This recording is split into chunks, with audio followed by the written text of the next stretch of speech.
everyone, I'm Trevor, and today we are at LEGOLAND California to give you an ultimate guide for 2026. There have been some huge changes here in the park in the last couple of months, and if you're planning a trip this year, this guide is here to help you out. So let's get going.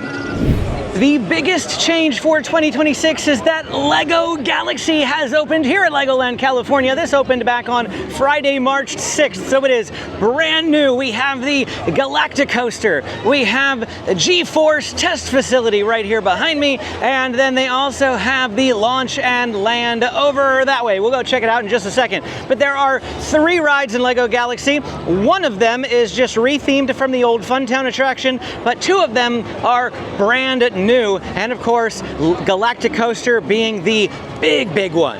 Now the Galactic Coaster is very similar to Walt Disney World's Cosmic Rewind in Epcot, except for it's a lot shorter and a bit more tame. As a result of that, it only has a 36-inch height requirement and lasts about 40 seconds. It is very popular right now and averages around a 60-minute wait, so you can factor that in. They do not allow bags on this attraction, so let me show you what you have to do. If you have a bag of any kind, even a small one like a fanny pack, you have to come over here and put them in a locker. They do have some larger lockers right here, a little locker rental station. You get a locker for free for the first 2 hours, and it is $8 every hour if you extend beyond that.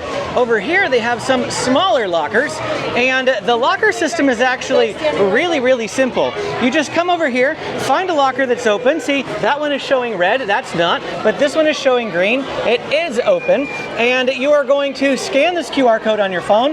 It is going to ask you for your phone number, and you can actually unlock the locker right there from your phone. It'll just pop out, but you'll put in a PIN number as well, and then you'll put your stuff in here. It'll send you a text with your locker number so that you don't forget it. Then when you're done, you come over here, type in your code, and you can get it, and then don't forget to end the rental when you are done.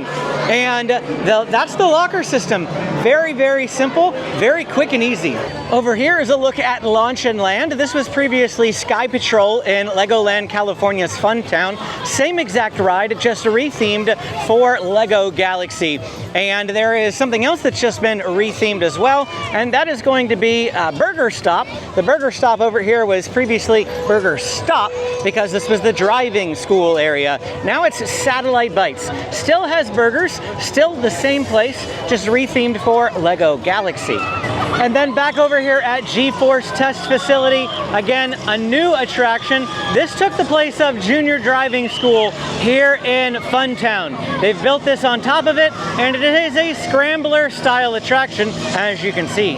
But that is not all. They have added this mini playground to this area, as well as the Rocket Assembly Bay. And this is going to be a build station where you can go in and build lots of LEGO Galaxy themed creations. Funtown's Urban Kitchen has been rethemed to UFO, Ultimate Food Outlet, and I will walk you through there. Earlier today I took some footage. It's very busy right now, but I will show you the footage from earlier. When it first opened, there was nobody in there, so I was able to walk around, and they have some mobile ordering stations where you're able to do all your ordering that way instead of talking to a person. You used to have to go up to the individual lines, wait, get your food, then go to a cashier, check out.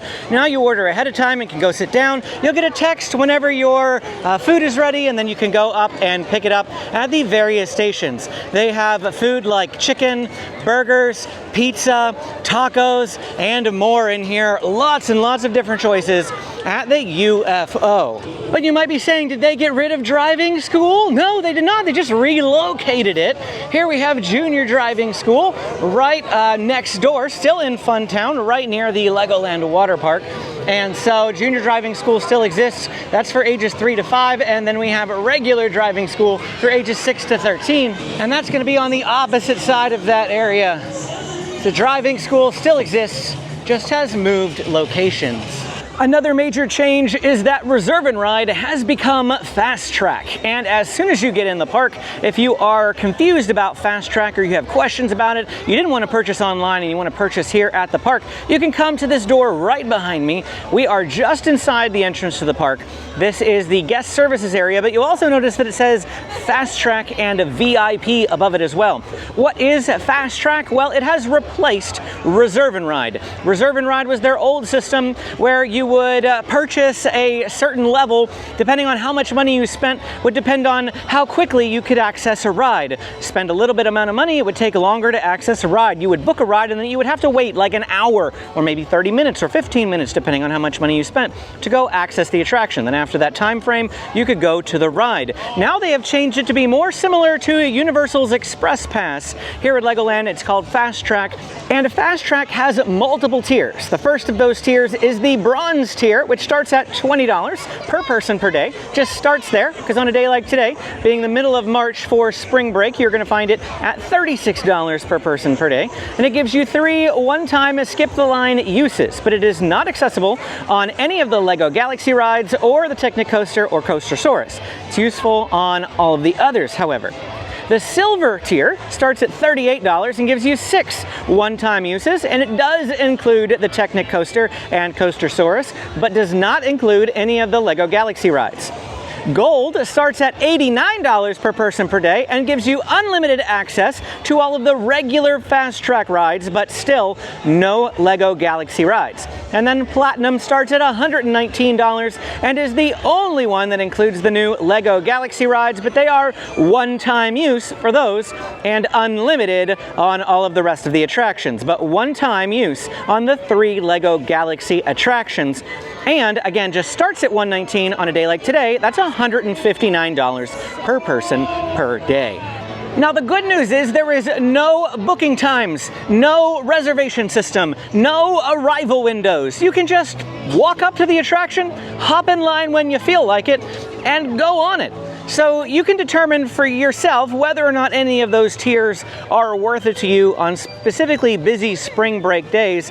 It might be worth considering at least the minimum bronze tier to get by on some of the bigger rides, such as Emmett's Flying Adventure, because that one usually has a long line and it allows you to skip the line there, as well as at Unikitty's Disco Drop, both high recommendations for the bronze tier Fastrack. If you are enjoying this video and finding it helpful, please hit the like and subscribe button. It really does help out the channel. And if you want to save money on your next Legoland California vacation, call my friends at Getaway today and tell them that SoCal Dad sent you, or click the link down in the description. With the 2 big items out of the way, we are going to shift gears to some more general tips that are going to be useful regardless of what time or what year you are coming if you happen to be watching this after 2026. When is the best time to visit Legoland California? Well, weekdays are going to have lower crowds, as I am here today on a weekday. However, one thing that I've been noticing is that a lot of the attractions, not attractions, but like the food places and some of the smaller little activity areas are closed as a result of that. Something else is that we are at the very beginning of spring break right now, but not quite at the heart of spring break, and I've noticed that a lot of attractions are closed. Hopefully those attractions will start to reopen as we get closer to the heart of spring break, which is in about 2 weeks here for San Diego. That is going to be the week of about March 28th through April 5th, April 5th being Easter. That week is the heart of spring break in San Diego and LA counties, and so hopefully a lot of the attractions will be opened up again, but coming during the off season will have the benefits of lower crowds, but you may experience more food or rides being closed as a result of that. The busier times of the year are going to be summer, major holidays like Christmas, as well as Brick or Treat, which takes place the entire month of October. On Saturdays, that event runs. And of course, weekends are going to be busier as well. Even if you were to come this week, if you were to come on a weekend, I bet you a lot more of those food locations would be open. The rides might still be closed, but a lot of the food options should open up again on the weekends. There will just be a lot more crowds as the locals in the area will be attending then. Because all the locals right now, my kids, for instance, are in school. I'm here solo today because it is a weekday, but on the weekend, you have a lot of the San Diegans who come, so it's going to be a lot busier on weekends for you. So if you are coming from out of town and you were looking for the least amount of crowds, weekdays in the off season, like around February or maybe in early May or early September. Early September is great because kids have just gone back to school and parents are going to be less likely to pull their kids in order to come to Legoland during the week. So some tips for you on the best times to visit. how many days do you need, however? Well, if you are just planning on coming to Legoland and during the off season, one is plenty fine. But if you're coming during the spring or summer months when the water park is open, you may want to consider two. That way you can give the water park the attention that it deserves. We will, however, talk about the water park in a little bit. Now let's talk about when to arrive here at LEGOLAND California. Generally speaking, the park is going to open at 10 a.m. There may be different times of the year where that opening hour changes, so make sure that you check the park hours before you plan your trip, but generally speaking, 10 a.m. is when the park opens, and I wouldn't arrive really any earlier than about 9:45 in the morning. That's when I arrived here this morning, had plenty of time to park, get through security, and get scanned in before the park actually opened. I was standing around for a little bit. They do allow you into the main front area past where they scan your tickets, but you will not be able to get into any of the ride areas, any of the lands specifically where you can wander around the park until after 10 a.m. unless you have early entry. And we'll talk about early entry in just a moment. But generally speaking, like I said, you don't really need to arrive any earlier than 9:45. I believe parking opens at 9:15, 45 minutes before the park opens. So you could get here as early as 9:15. Definitely don't get here any earlier than that. But 9:45 I've found to be pretty okay. If you're coming during the heart of summer, maybe on a weekday or maybe a prime spring break, maybe you want to plan an extra 10-15 minutes in there because you're worried about long lines. But today being a Wednesday at the very beginning of spring break, it's a little busier than it usually is, but still not core spring break yet. It wasn't an issue arriving at 9:45.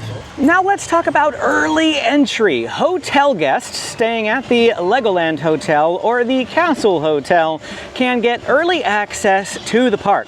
On days that the park closes at 4:30 p.m., early access begins at 10 a.m.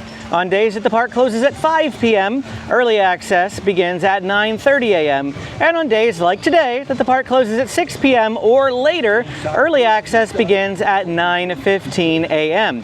When does the park generally open? Well, generally speaking, it opens at 10 a.m. And so, of course, the later that the park stays open, the earlier you get access to the park by being a hotel guest. Early access rides include Coastersaurus, which is located behind me. Maybe we'll get to see it go while I'm talking here. It's probably loading guests right now. The Coast Cruise, which actually is going by right there. Duplo Little Dino Trail, located in Dino Valley here with Coastersaurus, as well as Explorer River Quest, also located here in Dino Valley, and then the Lego Ninjago The Ride, which is going to be right next to the Coast Cruise. The list of rides that are available, however, is going to vary by day depending on when early entry begins and how late the park is open. So the best I can tell you is that you are going to need to look at the list of attractions that are on LEGOLAND California's website for more information. What I can tell you though is that non-hotel guests can also gain early access to the park if you purchase the Rise and Ride feature here. Rise and Ride costs $16.99 per person, and it usually gets you in 45 minutes early. So you have the early access just like the hotel guests, but you have to purchase it. So they do have a little upgrade feature. And of course, we just missed Coastersaurus, so I thought I would include it here for you. That is one of the more popular attractions in the park. So after Lego Galaxy, the new land here at Legoland California, what should you be prioritizing throughout the park? Well, the Lego Ninjago ride behind me is going to be probably one of the more popular ones. On top of that is Emmett's Flying Adventure over in Lego Movie World. Lego Movie World was the newest full land outside of Lego Galaxy that opened back in 2021. However, Dino Valley recently got reskinned. All of the rides are the same that they were before, but now they're all dinosaur themed, which is the area next to Coastersaurus. There you're going to find Duplo Little Dino Trail, as well as the Explorer River Quest, and of course the ever popular Coastersaurus. Other good second tier priorities are going to be the Dragon Coaster up in Council Hill, the Technic Coaster on your way to the Lost Kingdom area, Pirate Reef, which is that huge splash wave ride that's going to get you soaked that you have access to here in the park. That's also part of the water park. And then Unikitty's Disco Drop in Lego Movie World as well. That is loads of fun. Families with younger kids will still find a lot of easier attractions throughout the park that aren't going to be long lines, like Cargo Ace or Beetle Bounce, but they aren't going to be huge priorities for the average family. In addition to the height requirements that there are here in the park, be it no height requirement, 36 inches, 42 inches, what have you, there are also age restrictions on some of the attractions. Junior driving school is for ages 3 to 5. Driving school, the regular driving school, is for ages 6 to 13. No minimum height there. The Royal Joust, which is located behind me here, this is for ages 4 to 12. So you must be a minimum of 4 years old and no more than 12 years old in order to ride it. It does have a minimum height requirement of 36 inches as well. The Lego Technic Coaster, riders must be 42 inches, but also 4 years of age. Same with Bionicle Blaster, 42 inches and 4 years of age. For the G-Force test facility in Lego Galaxy, riders must be 40 inches with an adult and 4 years old to ride. To ride alone, they must be 10 or older and 56 inches. And the maximum height for that attraction is 6 foot 4 inches. So if you're taller than 6 foot 4, you cannot ride G-Force test facility. Make sure that you are checking the ride requirements before your trip so that you don't run into surprises, because there are, in addition to height requirements, some age restrictions on these attractions as well. Next up, let's talk about food. You do not want to skip Granny's Apple Fries. That is the location behind me. If you get one snack when you're here at Legoland California, it has to be the cinnamon green apple fries from Granny's Apple Fries. They are amazing and the most iconic snack here at Legoland California. For full meals, I recommend Knight's Smokehouse Barbecue in Castle Hill. It's one of my favorite go-to options every time I'm here. And then the new UFO Ultimate Food Outlet in Lego Galaxy has tons of choices, and today I got the tacos, and I think they were queso tacos, cheese tacos. It's kind of like a quesadilla, and it actually came with consomme. I did not film that part of it, but man, there were 3 tacos and they were very, very delicious, super good. So highly recommend that one from the Cocina there at UFO. They also have the pizza and pasta buffet if you want all you can eat pizza and pasta for a mostly affordable price. Legoland does allow you to bring in your own bottled water and small snacks, so don't forget about that as well. If you need some on-the-go items and you don't want to have to wait in long lines or fork over a ton of money, you can bring your own stuff. That will definitely help a lot if you're visiting with little kids and you have like a diaper bag or a stroller that you can load all that stuff up in. And it just, regardless of where you eat, you're probably going to have a good time. There's not a whole lot of food around here that I would say, you know, oh, stay away from that. Don't get that. You just have to set your expectations properly. It is a theme park. It is theme park food. So it's not like you're going to a 5-star restaurant, but there's a bunch of good eats here at Legoland California. Legoland California is not just about rides. However, there are also shows, activities, and a ton of other things to do here in the park. We're standing here at the Castle Hill stage where they will have different performances at different times throughout the day and different shows that they have throughout the year depending on what season it is. There's also the 4D theater where they show, well, you guessed it, 4D shows, which is a lot of fun for the kids. There are themed build stations throughout the park where you can just build Legos. You can build race cars, you can build spaceships and boats and race them. There's minifigure trading and pop badge collecting, plus Miniland USA if you just want to go check out all of the huge cities built out of Lego that they have right here at Legoland California. There is so much worth slowing down for and just taking it all in. From that to live entertainment like bands that will pop up around the park. Just so much to do and see. Make sure that you are downloading the Legoland California app and you are reviewing the entire day's schedule before you come. That way you can get an idea of what there is to do here besides just going from ride to ride. You are going to have a blast while you're visiting here at Legoland. Behind me is located the entrance to the Legoland Water Park, and I told you that we would talk about that. The water park is definitely worth considering on your trip to Legoland. This year it opens on March 21st, 2026, which which actually will probably be before this video even drops. It's currently scheduled to stay open through October 25th, 2026. So you have from March 21st to October 25th of this year. Legoland says that it runs daily in June and July, but it may be closed on select days outside of that time period, which means that it'd probably be mostly open on weekends. The schedule will vary, so be sure to check the calendar before visiting.